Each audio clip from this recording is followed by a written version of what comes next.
ఆకాశవాణి వరంగల్ కేంద్రం కిసాన్ వాణి రైతు సోదరుల కార్యక్రమం. ఈ కార్యక్రమాన్ని మీకు సమర్పిస్తున్నవారు కేంద్ర వ్యవసాయ మరియు రైతు సంక్షేమ మంత్రిత్వ శాఖ, భారత ప్రభుత్వం.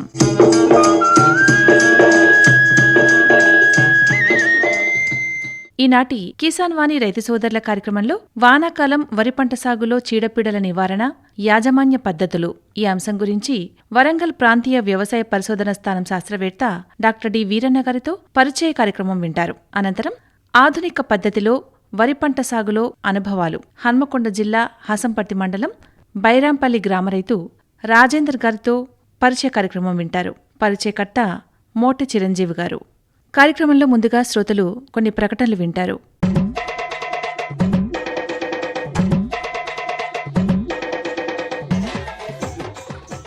ఆయిల్ పామ్ సాగు చేసే రైతులకు ఆయిల్ పామ్ మొక్కల మీద 20 నుంచి 30 వేల రూపాయల వరకు కూడా మనం సబ్సిడీ ఇవ్వడం జరుగుతుంది. అదేవిధంగా మొక్కలు నాటుకున్న రైతులకు మొదటి 4 సంవత్సరాల వరకు కూడా అంతర పంటల సాగు కోసం మరియు ఎరువుల యాజమాన్యం కోసం 42 వేల రూపాయలను మన రైతులకు ఇవ్వడం జరుగుతుంది. మొదటి సంవత్సరం ఆయిల్ పామ్ మొక్కలు పెట్టుకున్న రైతులకు డ్రిప్ కూడా మన సబ్సిడీ రూపంలో ఇవ్వడం జరుగుతుంది. దానికి గాను 1 హెక్టార్కు 30 వేల రూపాయల రూపంలో మనం సబ్సిడీ ఇవ్వడం జరుగుతుంది. అదేవిధంగా పంట కోత పరికరాల కోసం, ట్రాక్టర్ ట్రాలీల కోసం కూడా మరి మిషన్స్ ఇచ్చే విధంగా ప్రభుత్వం ఆలోచన చేస్తూ ఉంది. పామాయిల్ సాగు చేయడం ద్వారా భూములు పాడైతాయని, సాయిల్ పాడైద్దనే సందేహాలు ఉన్నాయి. కానీ అటువంటి అంశాలు కూడా ఏం జరగలేదు. సాయిల్ చాలా సారవంతంగానే ఉన్నది. తర్వాత పంట దిగుబడి బాగానే ఉంది. కాబట్టి మాకు ఇప్పుడు ఈ పామాయిల్ సాగు చేయడం వల్ల ఉన్నటువంటి భయాలు, సందేహాలు ఎవరికి కూడా ఉండవలసిన అవసరం లేదు. ఇప్పుడు వినండి, వానాకాలం వరి పంట సాగులో చీడపీడల నివారణ, యాజమాన్య పద్ధతులు ఈ అంశం గురించి వరంగల్ ప్రాంతీయ వ్యవసాయ పరిశోధన స్థానం శాస్త్రవేత్త డాక్టర్ డి వీరన్న గారితో పరిచయ కార్యక్రమం. పరిచయకర్త మోటి చిరంజీవి గారు. ప్రస్తుతం ఈ వర్షాకాలంలో తెలంగాణ రాష్ట్రమే కాకుండా ఉమ్మడి వరంగల్ జిల్లాలో కూడా అధిక విస్తారంగా పండించేటువంటి పంటల్లో వరి ప్రధానమైనటువంటి పంట. ఈ వరి పంటను ఎక్కువ మొత్తంలో ఈ ఉమ్మడి వరంగల్ జిల్లాలో పండించడం అనేటువంటిది జరుగుతుంది. అయితే ఈ వర్షాకాలం ఈ వరి పంట పండించేటువంటి విధానంలో ఎటువంటి యాజమాన్య పద్ధతులు పాటించాలి, ఎటువంటివి పాటించినట్లయితే అధిక దిగుబడి సాధించవచ్చు, అదేవిధంగా ఈ వరిని ఆశించేటువంటి చీడపీడలు ఏంటి, ఎటువంటి నివారణ చర్యలు తీసుకోవాలి అనేటువంటి తదితర విషయాల గురించి మనకు వివరించేందుకు గాను వరంగల్ ప్రాంతీయ వ్యవసాయ పరిశోధనా స్థానం కీటక మరియు వరి విభాగం శాస్త్రవేత్త డాక్టర్ డి వీరన్న గారు మన ఆకాశవాణి స్టూడియోలో ఉన్నారు. వారిని అడిగి మరిన్ని విషయాలు తెలుసుకుందాం. ముందుగా నమస్కారం అండి. సార్ నమస్తే. ఈ వ్యవసాయ పంటల్లో వరిని ఎక్కువగా మన ఉమ్మడి రాష్ట్రంలో, అదేవిధంగా మన ఉమ్మడి జిల్లాలో కూడా పండించడం అనేటువంటిది జరుగుతుంది. అయితే ఇప్పుడు ఈ వర్షాకాలంలో వరి పంట అనేటువంటిది ఏ స్థాయిలో ఉందంటారు?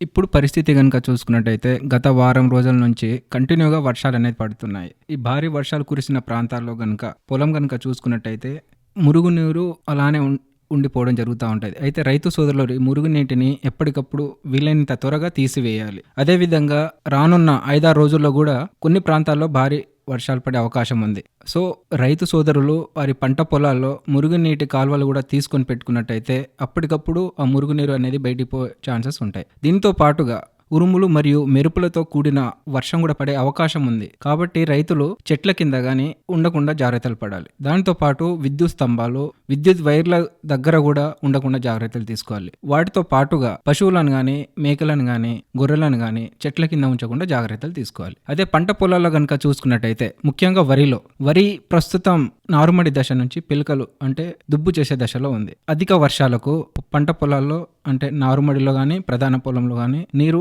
నిల్చునే అవకాశం చాలా వరకు ఉంది. రైతు సోదరులు ఏం చేయాలంటే ముందుగా నీరు అనేది బయటికి తీసేయాలి. దాని ద్వారా మనకి సుడిదోమ అనేది వచ్చే అవకాశం ఎక్కువగా ఉంటుంది. బ్యాక్టీరియల్ ఎండు తెగులు వచ్చే అవకాశం ఎక్కువగా ఉంటుంది. సల్ఫైడ్ దుష్ప్రభావం కూడా వచ్చే అవకాశం ఎక్కువగా ఉంటుంది. నీరు ఆగిన ప్రధాన పొలంలో సల్ఫేట్ దుష్ప్రభావం అధికంగా వచ్చే అవకాశం ఉంటుంది. అంటే సల్ఫేట్ దుష్ప్రభావం ఆశించిన గమనించిన వెంటనే రైతులు ఆ మురుగు నీటిని తీసివేసి మళ్ళీ కొత్త ఫ్రెష్ వాటర్ ని ఇవ్వాలి. మళ్ళీ ఆ ఫ్రెష్ వాటర్ని కూడా తీసేసి ఆ పొలాన్ని ఎండబెట్టాలి. ఎప్పటి వరకు ఎండబెట్టాలంటే సన్నటి నేరలు వచ్చే వరకు ఎండబెట్టాలి. ఈ విధంగా చేసినట్టయితే సల్ఫైడ్ ఇంజురీ రాకుండా వాటిని నివారణ అనేది మనం చేయవచ్చు. ఇప్పుడు రైతులు ఎవరు నాటు వేసుకోవాలనుకుంటున్నారు వాళ్ళు 2 మీటర్లకు ఒక 20 సెంటీమీటర్ల కాలి బాటలు అనేది తప్పనిసరిగా తీయాలి. ఆగస్టు నెలలో కురిసే వర్షానికి బ్యాక్టీరియల్ ఎండు తెగులు గాని సుడిదోమ గాని వచ్చే అవకాశం ఎక్కువగా ఉంటుంది. ఈ విధంగా 20 సెంటీమీటర్ల కాలి బాటలు కనుక తీసినట్టయితే గాలి వెలుతురు సరిగా పారి చీడపీడలు రాకుండా జాగ్రత్త పడవచ్చు. దీంతో పాటుగా పురుగులు గాని మరియు ఎరువులు గాని మొక్కలకు అందించడానికి చాలా సులువుగా ఉంటుంది. ఇంకోటి, ఒకవేళ రైతులు నారు పోసి 40-45 రోజులు అయినట్టయితే అంటే ముదురు నారు కనుక నాట్లు వేసుకునే సిచ్యువేషన్ ఉన్నట్టయితే ఆ ముదురు నారు కోనలను తుంచాలి. కోనలను తుంచడం వల్ల మొగి పురుగు, కాండం తొలిచే పురుగు ఆ కోనల పైన గుడ్లను పెడుతుంది కాబట్టి కోనలను తుంచడం వల్ల మనం మొగి పురుగులను కొంతవరకు అరికట్టవచ్చు. అంటే ముఖ్యంగా ఇప్పుడు ఈ వర్షాకాలంలో వరిని ఆశించేటువంటి చీడపీడలు ఏంటంటారు? వరిలో దాదాపు 3 రకాల పురుగులు మరియు ఒక 3 నుంచి 4 రకాల చీడపీడలు ఆశించే అవకాశం ఉంది. ఆ పురుగులలో ముఖ్యంగా సుడిదోమతో పాటుగా ఉల్లికోడు మరియు మొగి పురుగు అంటే కాండం తోల్చే పురుగు కూడా ఆశించే అవకాశం ఉంటుంది. అదే తెగులు కనుక చూసుకున్నట్టయితే బ్యాక్టీరియల్ ఎండాకు తెగులు, పాము పోడ తెగులు మరియు అగ్గి తెగులు ఆశించే అవకాశం ఉంటుంది. ఈ చీడపీడలు ఆశించడం ద్వారా వరిలో గణనీయమైన దిగుబడి పైన ఇంపాక్ట్ పడే ఛాన్సెస్ ఎక్కువగా ఉంటాయి. ఈ కాండం తొలిచే పురుగు అని మీరు అన్నారు. మరి ఈ కాండం తొలిచే పురుగు ఏ విధంగా దాన్ని ఐడెంటిఫై చేయాలి, దాని లక్షణాలు ఏంటి, అది వ్యాధి సోకినప్పుడు దాని నివారణ చర్యలు ఎటువంటి తీసుకోవాలంటారు? ఈ కాండం తొలిచే పురుగు మనకి నారుమడి దశ నుంచి పిలకల దశ మరియు చిరుపొట్ట దశ వరకు ఆశించే అవకాశం ఉంటుంది. ఈ మొగి పురుగులో పిల్ల దశ అనేది నష్టం అనేది చేస్తుంది. ఈ నారుమడి దశలో గనక ఆశించినట్టయితే మొక్కలు అనేది ఎండిపోవడం జరుగుతుంది. అదే అంకురం తొడిగి దశలో గనక ఆశించినట్టయితే మొవ్వు ఎండిపోవడం జరుగుతుంది. ఆ మొవ్వును గనక పీకి చూసినట్టయితే చాలా సులువుగా బయటకు వచ్చేస్తుంది. ఆ ఎండిపోయిన మొవ్వులో కూడా పిల్ల పురుగులు మనం గమనించవచ్చు. చిరుపొట్ట దశలో గనక ఆశించినట్టయితే ఈనిన తర్వాత తెల్ల కంకి అనేది బయటికి వస్తుంది. కాండం తోల్చే పురుగుల నివారణకు రైతులు వాటి ఉనికిని గమనించడానికి లింగాకర్షకల బుట్టలు అనేది పెట్టుకోవాలి. ఎకరానికి 4 లింగాకర్షక బుట్ట పెట్టుకున్నట్టయితే వాటి ఉనికిని మనం గమనించవచ్చు. అదే ఎకరానికి 10 నుంచి 12 పెట్టినట్టయితే వాటిని కొంతవరకు అయితే మనం నివారణ చేయవచ్చు. అదే విధంగా దీపపు ఎరలు ఎకరానికి 1 దీపపు ఎర అంటే లైట్ ట్రాప్ గనక పెట్టుకున్నట్టయితే కొంతవరకు మనం మొగి పురుగును, కాండం తొలిచే పురుగును నివారణ చేసుకోవచ్చు. వీటితో పాటుగా పురుగు మందులు గనక చూసుకున్నట్టయితే వాటి ఉధృతి గనక తక్కువగా ఉన్నప్పుడు ఎసిఫేట్ 1.5 గ్రాములు లేదా కాటాప్ హైడ్రోక్లోరైడ్ 2 గ్రాములు లీటర్ నీటి కలిపి పిచికారీ చేసుకోవాలి. నారుమడిలో గనక చూసుకున్నట్టయితే మనం నారు పీకే వారం రోజుల ముందు కార్బోఫ్రాన్ 3G గుళికలను ఎకరానికి సరిపడా నారుమడిలో 1 kg చల్లుకోవాలి. నాట్లు పడిన తర్వాత 25 రోజుల వరకు ఇంకోసారి కార్బోఫ్రాన్ 3G గుళికలను ఎకరానికి 10 కిలోలు లేదా కాటాప్ హైడ్రోక్లోరైడ్ ఎకరానికి 8 కిలోలు లేదా క్లోరాంత్రానిల్ గుళికలు ఎకరానికి 4 కిలోలు కనుక ఏదో ఒక గుళికలను కనుక చల్లుకున్నట్టయితే మనం మోగి పురుగులను కంట్రోల్ చేసుకోవచ్చు. ఉల్లికోడు కూడా అన్నారు. మరి ఉల్లికోడు పురుగు ఆశించినప్పుడు ఎటువంటి లక్షణాలు ఉంటాయి, దాని నివారణకు రైతులు ఎటువంటి చర్యలు తీసుకోవాలంటారు? ఉల్లికోడు ముఖ్యంగా లేటుగా ఆలస్యంగా నాట్లు వేసిన పొలాల్లో అధికంగా ఆశించే అవకాశం ఉంటుంది. నారుమడి దశ నుంచి అంకురం తొడిగే దశ వరకు ఆశిస్తుంది. సో ఈ ఉల్లికోడు కనుక ఆశించినట్టయితే ఈ అంకురం అనేది ఉల్లి కాడ వల్లే పొడుగాటి గొట్టంలాగా ఆకుపచ్చగా మారిపోతుంది. సో దీనివల్ల పైన ప్యానికిల్ అనేది రావు, దిగుబడి అనేది చాలా గణనీయంగా తగ్గే అవకాశం ఉంటుంది. వీటి ఉధృతి కనుక ఎక్కువగా ఉంటే మాత్రం దిగుబడి చాలా వరకు తగ్గే అవకాశం ఉంటుంది.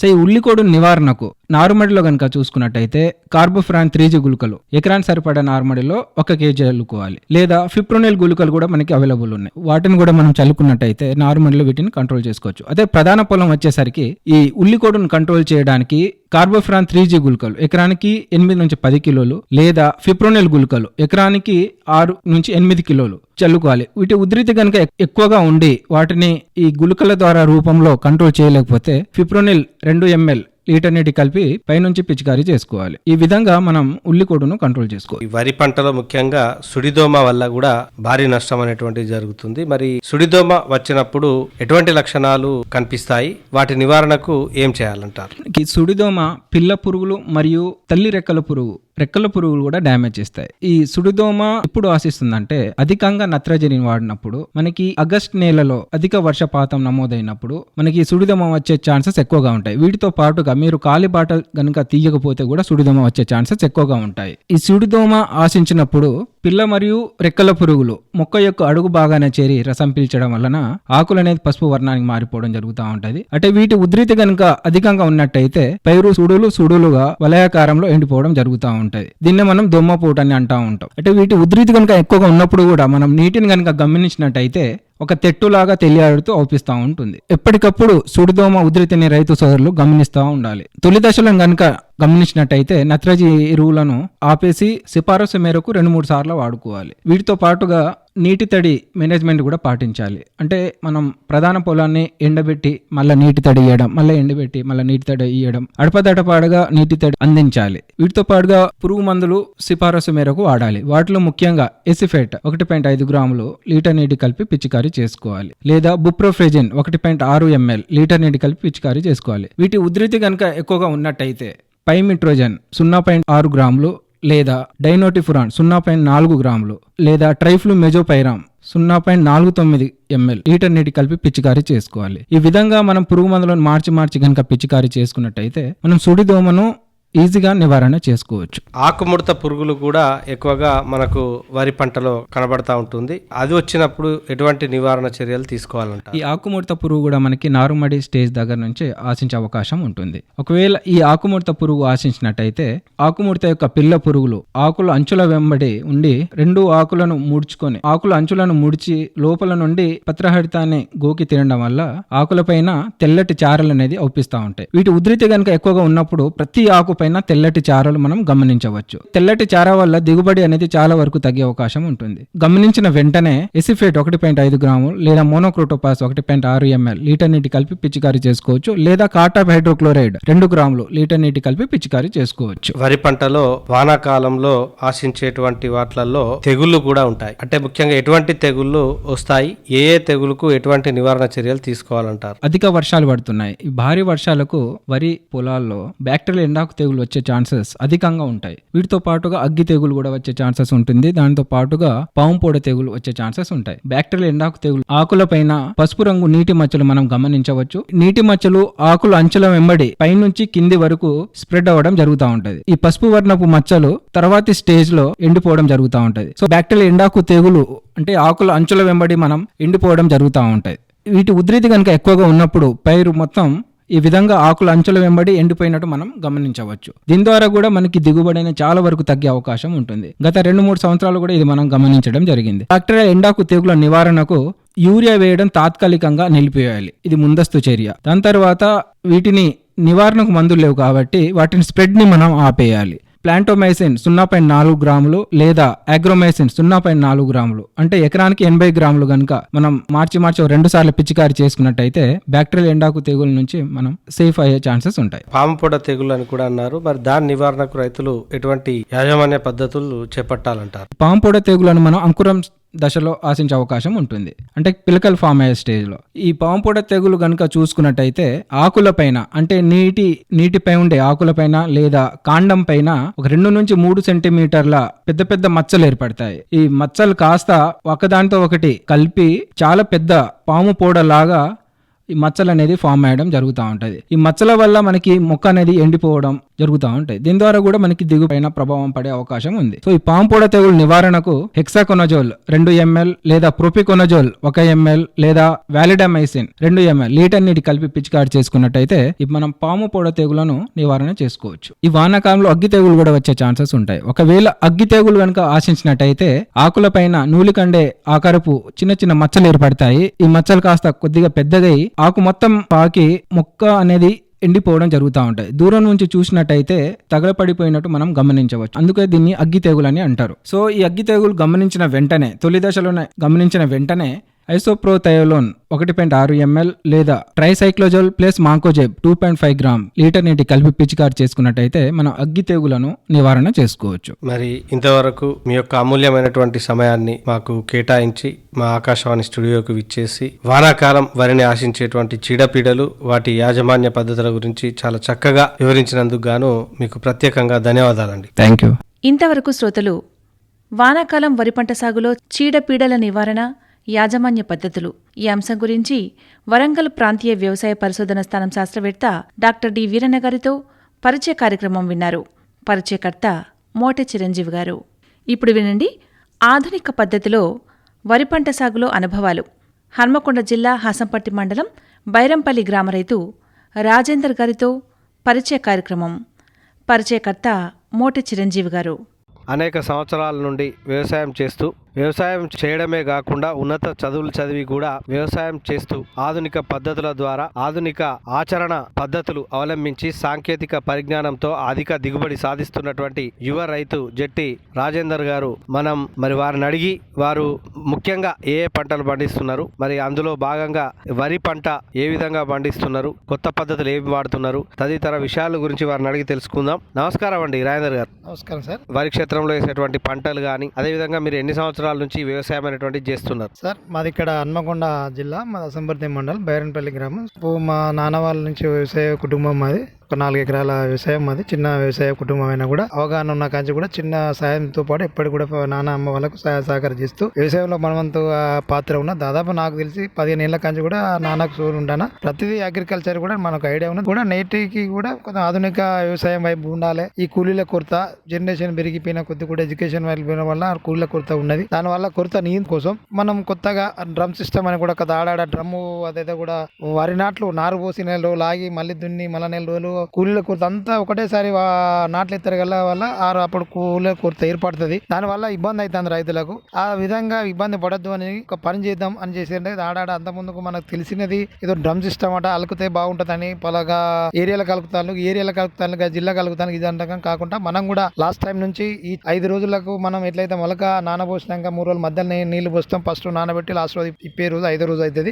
అదే విధంగా కాకుండా దీనికి ఒక 1 డే ముందు మనం యాక్చువల్ గా ఈ సీజన్ ఏం చల్లేదాన్ని విత్తనాన్ని ఒక రోజు నానబోసుకుంటాం. ఒక 1 డే నీళ్లు పోసి తెల్లారి 3వ రోజు ఇప్పి చల్లుకుంటాం. ఏదైతే ఎకరాకు ఒక 15 కిలోలు 16 కిలోలు లేదా 18 కిలోల దాకా అంటే మొలక మంచిగా వస్తే సరిపోతాయి. బాగా చిక్కగా కాకుండా పల్సగా పద్ధతి అల్లుకుంటే మంచి దిగుబడి వస్తుంది. తొన్నది పెడతాం. ఎందుకంటే మాకు లేకపోతే రైతు చుట్టుపక్కల కావాల్సిన వాళ్ళకు రైతు కూడా మన రైస్ కూడా అమ్ముతాం. మంచిగా మందులు కొట్టకుండా మంచిగా పండిస్తాం. మంచిగా ఉంటుంది. అలా దొడ్డి అంటే మన సొసైటీల ద్వారా అమ్మేస్తుంది. అంతమంది వరంగల్ మార్కెట్ లో అమ్మేసేది మంచి పద్ధతుల ద్వారానే బాగున్నది. ఇది ఈ చల్లడం వల్ల ఏంటంటే కూలీల కొరత దాదాపు ఇప్పుడు ఎకరం వేయాలంటే 13-14 మందికి అవసరం ఉంటుంది. ఆ 14 మంది కూలీలు ఇలా మనం తప్పించుకున్నట్టు మా ఇంట్లో అమ్మ నాన్న ఉంటాడు, మీ ఇంట్లో తమ్ముడు ఉంటాడు, 4 మా పనులు మేము ఒడ్లు ఎక్కడం కానీ అది చేయడం సేమ్ అంటే నాటేసే పద్ధతి. కాకపోతే ముందుగా కూలీలు ఉండేది నారుమూసుడు ఉండదు. దాదాపు మనకు 6-7 వేలు మనం సేవ్ చేసుకున్నట్టే ఉంటది. గడ్డి పడుతుంది ఇబ్బంది ఉంటుంది అలాంటిది ఏముంటది. గడ్డి మందు కూడా వచ్చింది. ఆ గడ్డి మందు ఉండడం వల్ల కూడా అలానే మొత్తం కూడా గడ్డి ఎండిపోతుంది. మంచిగా వాతావరణం ఉంటే మంచిగా బాగా దిగుమతి వచ్చే ఆస్కారం ఉంది. ఇప్పుడు మనం చల్లేటువంటి పద్ధతి అంటున్నారు. మనము మొలకను చల్లే కంటే ముందు దుక్కిని ఏ విధంగా చదును చేసుకోవాలంటారు?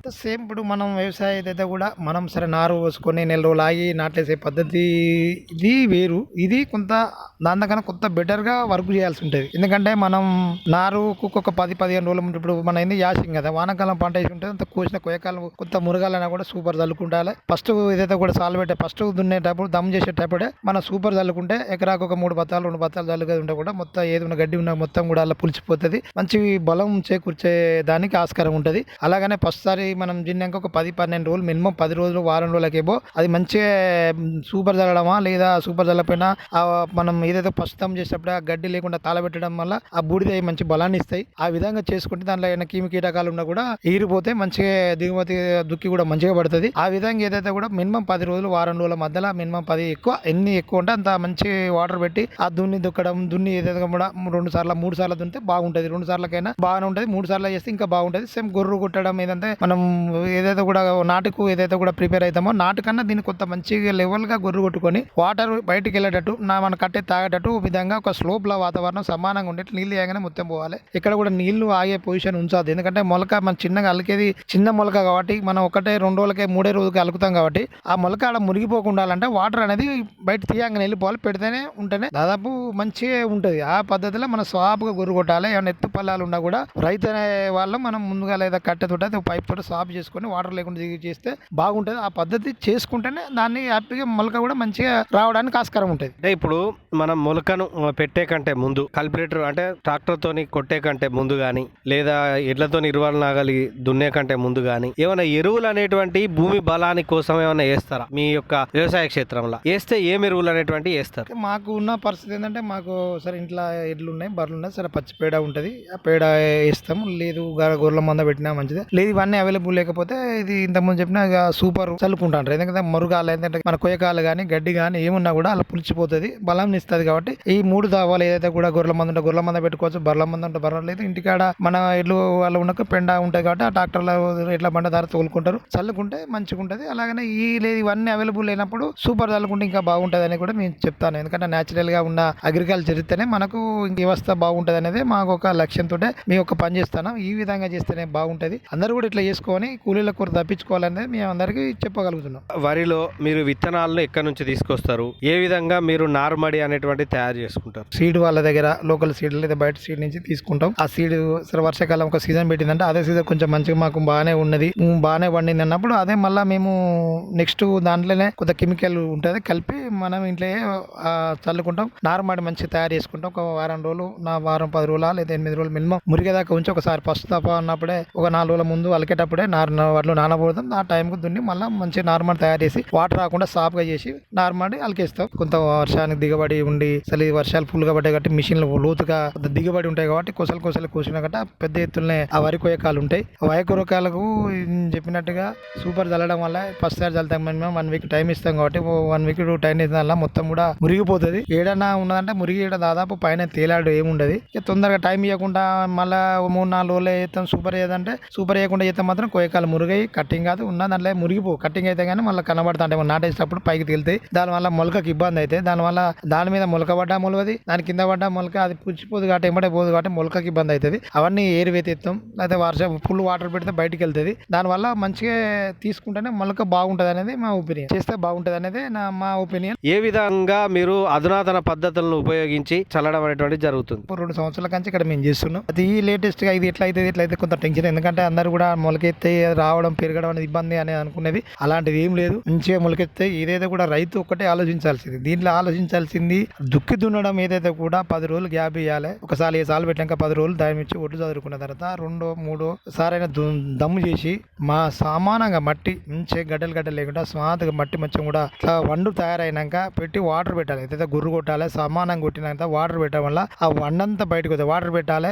ఈ రోజు గొర్రు కొట్టి రెడీ చేసుకున్న పొలానికి నిన్ననే వాటిలో నానబోయాలి. ఈ రోజు మనం ఏదైతే కూడా గొర్రు కొట్టి సాఫ్ చేసుకుంటాంటో నీళ్లు పోయాలి. అయితే మండకు నీళ్లు పోసుడు అంటారు, అది మండ కట్టుకోవాలి. రేపు ఏదైతే ఇలా నీళ్లు పెట్టి గొర్రు కొట్టి సాఫ్ చేసిపోయి ఇంకా ట్రాక్టర్ దున్నినాక గొర్రు కొట్టుకొని పొలాన్ని సారవంతంగా మంచిగా దున్నించుకొని దమ్ము చేసి సాఫ్గా అదే ఏడ కూడా లెవెల్ లేకుండా మంచి లెవెల్ ఒకటే లెవెల్ ఎత్తుపల్ల లేకుండా లెవెల్ చేసుకొని ఒక పద్ధతి వేసుకొని వాటర్ ఫుల్ పెట్టి తెల్లారి వచ్చి వాటర్ తీసేసి మొలక ఇప్పుకొని వచ్చి 10-11 గంటల కాడ మార్నింగ్ అవర్స్ లా అల్లి చల్లితే మొలక ఏ వండులు అయితే ఉండదు వాటర్ లేకుండా తీసేసినాక పచ్చి ఏదైతే ఉంటుందో ఈ మొలక అప్పుడే మొక్క ఏదైతే వడ్ల గింజలకి వెళ్ళి అప్పుడే మొలక ఎత్తుంటుంది 3వ రోజు.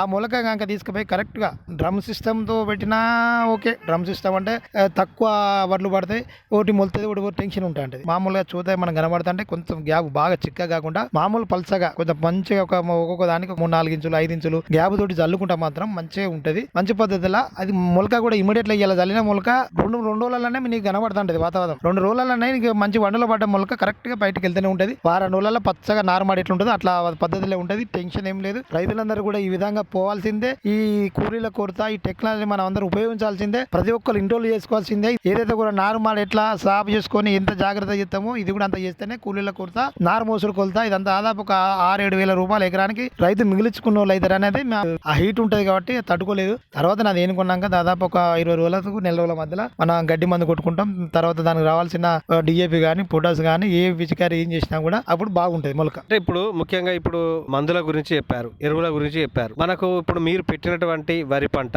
ఎన్ని రోజుల పంట? తక్కువ కాలం పంటనే పెట్టుకుంటారు. 120-130 డేస్ అంటే ఇప్పుడు కాబట్టి ఒక 20 రోజుల ముందు నెల రోజుల ముందు వచ్చేది 5 నెలలు 4 నెలల మధ్యలో వచ్చేది ఒక నెల రోజుల ముందు వచ్చే పంటలే పెట్టుకుంటారు. ఇట్లా అవైలబుల్ గా ఉన్నాయి. తక్కువ రోజుల పంట మంచి పద్ధతిలో చేసుకుని అన్నిట్లో కూడా బాగానే ఉంటాయి. ఈ దొడ్డురాక వాతావరణం ఈసారి వర్షాలు కూడా పుష్కలంగా పడ్డాయి కాబట్టి కూడా రైతులందరూ కూడా ఫస్ట్ పంటలు మంచి టైంకి వేసుకొని మంచి దిగుబడులు పొందాల్సిందిగా మేము కోరుతాను. పురుగు చీడల నుంచి కూడా మంచి తట్టుకొని నిలబడే విత్తనాలు పెడుతున్నాం.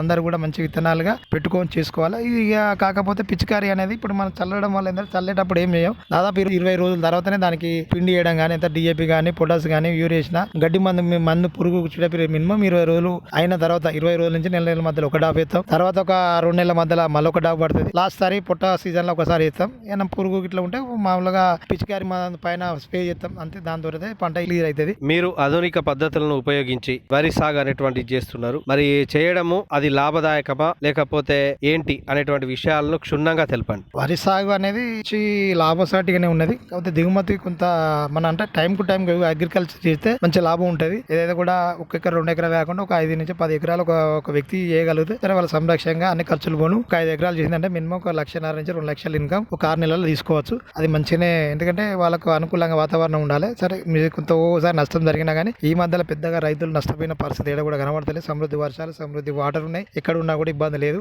రైతుకు మళ్ళీ మంచిగా ఇక్కడ కూడా ప్రాబ్లం లేకుండా సొసైటీలు కొంటానే, ఏ దళారీ వ్యవస్థ లేకుండానే మంచిగా పెట్టుబడికి ప్రభుత్వం కూడా ప్రోత్సాహంతో డబ్బులు పడతానే. సరే ఏమున్నా కూడా ఒక 5 ఎకరాలు 10 ఎకరాలు వ్యవసాయం చేస్తానంటే కూడా ఆయన కూడా మంచి మర్యాదతోటే గ్రామాలలో కానీ వీళ్ళ ఎక్కడున్నా కానీ వాళ్ళకు పేరుతో మంచిగానే ఉన్నాయి. ఆ రకంగానే రైతులు, యువ రైతులు కానీ, ఎడ్యుకేషన్ లో ఉన్నా కానీ ఈ అగ్రికల్చర్ అందరం కూడా మనం చేయాల బాధ్యత. మనం కూడా చేసుకుంటూ మన పేరెంట్స్ సపోర్ట్ ఉండాలి. మనం కూడా మన ప్రాంతాన్ని, మనం ఉండాల్సిన నీళ్ళను మనం కూడా పని చేసుకుంటే బాగుంటుంది. మనం కూడా మన గ్రామాలలో పెరిగినా, మన ఊరుకు మనం పెరిగినాం కాబట్టి అగ్రికల్చర్ కాపాడుకొని మనవంతు మన పనిగా చేసుకుంటే మన నలుగురికి అన్నం పెట్టిన రైతాన్నంగా మనం కూడా రైతుతో పాటు ఇటు ఎంప్లాయీస్ గా ఉంటామా, నిరుద్యోగం ఉంటాం, చదువుకుని అన్ని కూడా మన రైతన్న ఏదైతే నిత్యం రైతన్న ఉంటేనే మనందరం కూడా బాగుంటాం. ఆ రైతును కాపాడుకున్న బాధ్యత మనందరి పైన ఉన్నదని మీకు తెలియదు. మరి ఇంతవరకు మీ యొక్క అమూల్యమైనటువంటి సమయాన్ని మాకు వెచ్చించి మీ యొక్క అభిప్రాయాలు తెలిపినందుకు ప్రత్యేకంగా ధన్యవాదాలండి. ధన్యవాదాలు సార్. ఇంతవరకు శ్రోతలు ఆధునిక పద్ధతిలో వరి పంట సాగులో అనుభవాలు, హన్మకొండ జిల్లా హసంపట్టి మండలం బైరంపల్లి గ్రామ రైతు రాజేందర్ గారితో పరిచయ కార్యక్రమం విన్నారు. పరిచయకర్త మోటి చిరంజీవి గారు. కార్యక్రమంలో శ్రోతలు మరికొన్ని ప్రకటనలు వింటారు.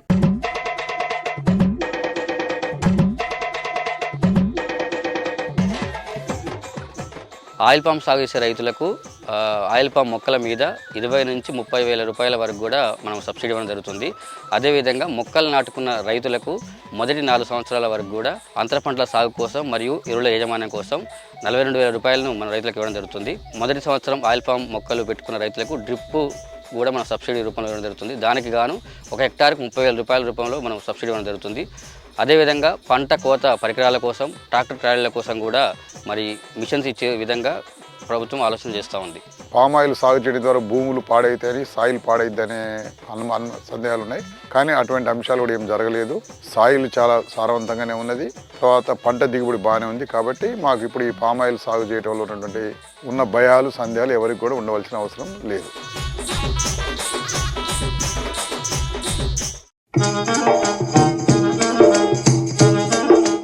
ఇంతటితో ఈనాటి కిసాన్ వాణి రైతు సోదరుల కార్యక్రమం సమాప్తం.